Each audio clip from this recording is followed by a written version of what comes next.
अस्सलाम वालेकुम, मैं हूं शहबाज बदर। आज लाहौर में नैब के ऑफिस के बाहर मरीम नवाज़ की पेशी के दौरान जिस तरह मुस्लिम लीग नवाज़ के कारकुनों ने हंगामा करके एक ड्रामा पैदा करने की कोशिश की, ये सब कुछ अचानक से बिल्कुल नहीं था और फिलबदी भी नहीं था, बल्कि इसके लिए बाकायदा तौर पर प्लानिंग की गई। और इस प्लानिंग का एक ही मकसद था कि लोगों को, मीडिया को और सबको बताया जाए कि मरीम नवाज़ दोबारा से एक्टिव हो रही हैं।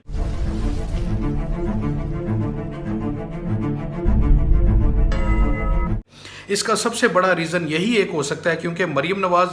अपनी इस नैब में पेशी के दौरान खामोशी से वो बिल्कुल नहीं आना चाह रही थी, क्योंकि वो चाह रही थी कि किसी न किसी तरह उनकी इस पेशी को एक शानदार और जानदार तरीके से प्रमोट किया जाए, जो कि आज वो किसी हद तक इसमें कामयाब हो चुकी हैं। और अब ये जो खुद एक मासूम बनने का एक ढोंग रचा रहे हैं, तो ये भी इनकी एक प्लानिंग का हिस्सा है। ये सब कुछ ये स्टेप बाय स्टेप अपनी प्लानिंग के तहत कर रहे हैं, क्योंकि आज सुबह जब मरीम नवाज़ पेशी के लिए अपने घर से नैब की तरफ निकली तो इनकी प्लानिंग उसी वक्त से स्टार्ट हो चुकी थी। जो मुस्लिम लीग नवाज़ के रायवंड से MPA हैं मिर्ज़ा जावेद, और मिर्ज़ा जावेद की गाड़ी में ही पत्थरों के ये शॉपर बैग्स रखे गए जो कि नैब ऑफिस पे पुलिस के ऊपर पथराव की सूरत में काम आए। और मिर्ज़ा जावेद की गाड़ी में जो पत्थरों के शॉपर रखे हुए थे, उसको 92 न्यूज़ के एक कैमरामैन है, उसके कैमरे की आंख ने इसको अपना कैप्चर कर लिया, जबकि एक्साइज के मुताबिक ये गाड़ी मुस्लिम लीग नवाज़ के MPA मिर्ज़ा जावेद की ही है।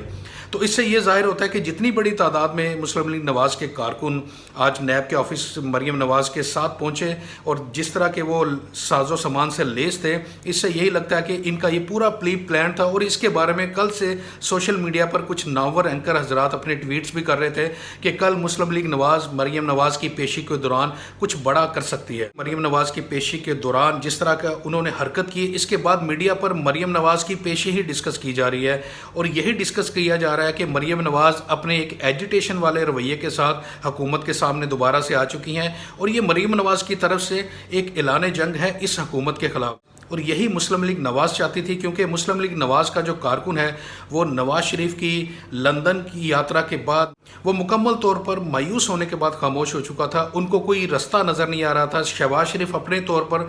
बड़े पर तोल रहे थे कि वो एक बड़े लीडर के तौर पर उभर कर सामने आए, मुस्लिम लीग नवाज़ को इकट्ठा कर सकें, मगर उनकी दाल नहीं गली और वो खुद मतनाज़ा होते चले गए। मुस्लिम लीग नवाज़ का वर्कर और इनकी लीडरशिप मरीम नवाज़ की तरफ देख रही थी कि मरीम नवाज़ आखिर किस तरह मुस्लिम लीग नवाज़ के इन लोगों को अपनी तरफ मुतवज्जो कर पाती हैं। अब जबकि हम नैब की तरफ से मरीम नवाज़ को ज़ाती हैसियत में पेश होने के लिए कहा गया, तो फिर मुस्लिम लीग नवाज़ ने इस चीज़ से फ़ायदा उठाने की कोशिश की। उन्होंने पूरी तैयारी की और पूरी तैयारी के साथ आज उन्होंने वार करने की भी कोशिश की इस हुकूमत के ऊपर और नैब के ऊपर, क्योंकि मुस्लिम लीग नवाज़ को नैब के ऊपर बहुत ज़्यादा रंजिश है और वो इस इदारे को मतनाज़ा इदारा कह चुके हैं, जो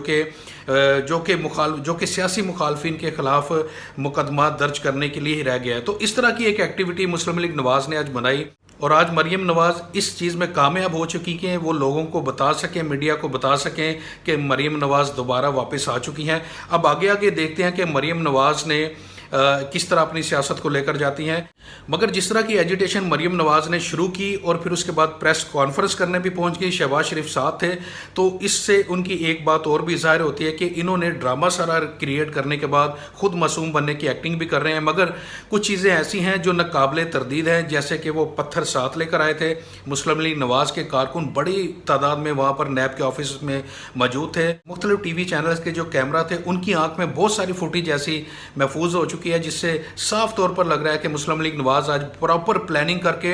यहाँ नैब के ऑफिस तक पहुंची और यहाँ पर उन्होंने बाकायदा प्लानिंग के तहत ही पुलिस के ऊपर और नैब के ऑफिस के ऊपर पथराव किया और इसी वजह से नैब ने आज उनकी जो पेशी थी वो भी मनसूख कर दी। अब सवाल ये पैदा होता है कि क्या मुस्लिम लीग नवाज़ ने, मरीम नवाज़ ने या नवाज़ शरीफ ने ये सब कुछ खुद से प्लान किया था, या इनको कहीं से कोई इशारा भी दिया गया है कि हुकूमत के ख़िलाफ़ किसी भी तरह की एजिटेशन शुरू की जाए और हुकूमत को एक टफ टाइम दिया जाए। ये देखना भी बाकी है कि क्या इनको कोई इशारा मिला है या ये अपने तौर पर सब कुछ कर रहे हैं। आने वाले दिनों में इसके बारे में भी पता चल जाएगा।